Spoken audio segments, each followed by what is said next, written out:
Hello everyone and welcome. I have a special treat for you guys today. It's Christmas tomorrow and I'm really excited, and I'd like to spread a little bit of holiday cheer for you guys today. And I'm going to do that by reading a little Christmas story. A Christmas story based on one of the greatest Christmas movies of all time, Die Hard. That's right, Die Hard is a Christmas movie.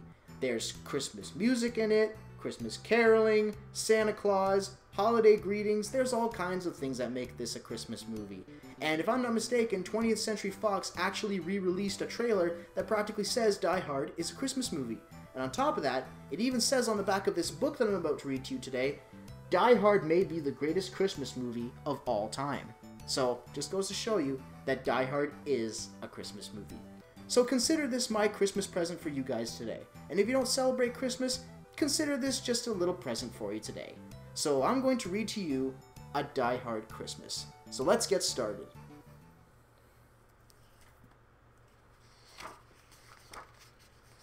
A Die Hard Christmas, the illustrated classic.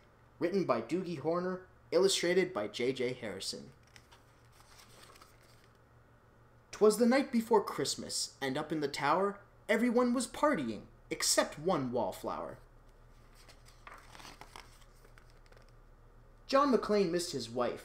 Things just weren't the same, since Holly had moved west and changed her last name. He tried to win her back, but still she said no, while, unbeknownst to them, there was trouble below. A truck had pulled up, and who should disembark but 14 men, whose intentions were dark. They spoke not a word and unloaded big crates. They cut the phone lines and locked all the gates. Carl swept the ground floor, shooting every guard dead, while visions of bearer bonds danced in his head. John took off his shoes, making fists with his toes. It actually worked. Well, what do you know? When out in the lobby there arose such a clatter, he sprung to the door to see what was the matter. When what to his wondering eyes should appear, holy crap! There are terrorists here? John hid under a table where no one could see, and watched Hans question Mr. Takagi. I'm going to count to 3. There will not be a 4. Give me the codes to open the vault door. I don't know the codes, so go ahead and shoot. Okay, said Hans Gruber, and ruined Takagi's suit. John tried to call the cops by pulling an alarm, but instead called the bad guys who tried to cause him harm. But John killed Tony, who had very small feet, and sent him to the terrorists as a Yuletide treat. He put a Santa hat on the German, and eyes all aglow, wrote, "Now I have a machine gun. Ho, ho, ho." Carl was furious. Tony was his brother. He chased John across the roof, and they shot at each other. John was able to escape through the ventilation shafts. "Come out to the coast," he sighed. "We'll have a few laughs." At Nakatomi Tower, Sergeant Powell appeared. He checked the whole lobby and saw nothing weird. He was pulling away but didn't get far before Marco landed on the hood of his car. Powell drove away backwards, screaming in fright. "Welcome to the party, pal!" John yelled with delight.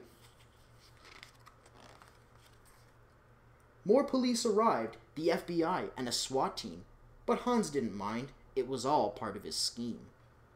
More rapid than eagles his henchmen they came, and he radioed and shouted and called them by name.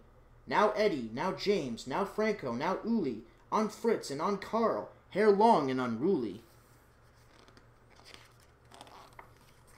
They shot the SWAT tank with a surface-to-air missile and knocked it away like the down of a thistle.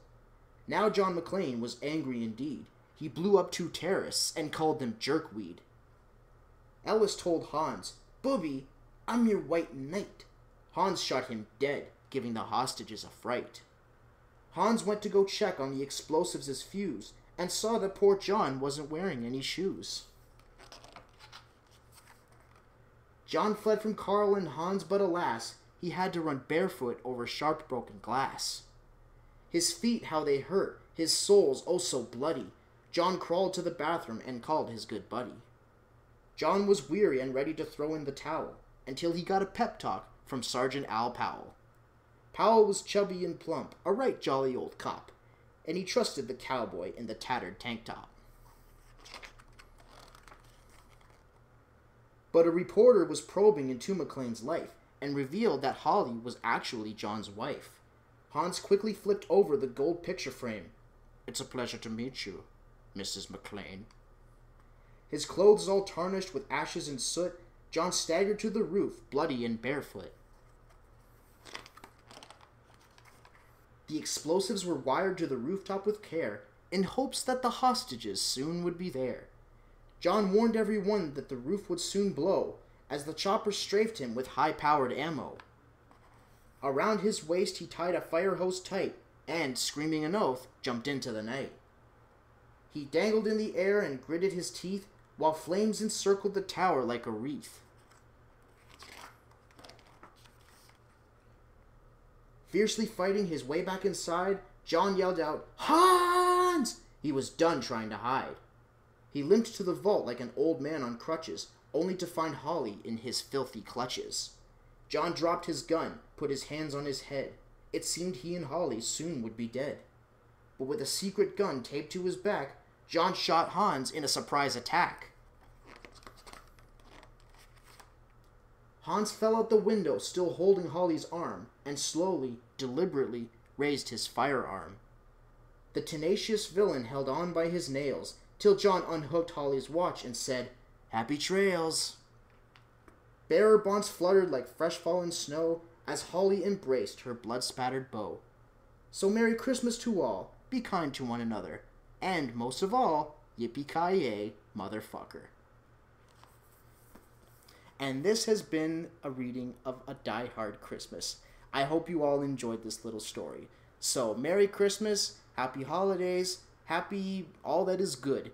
So I hope you enjoyed this little video, and I'll see you next time.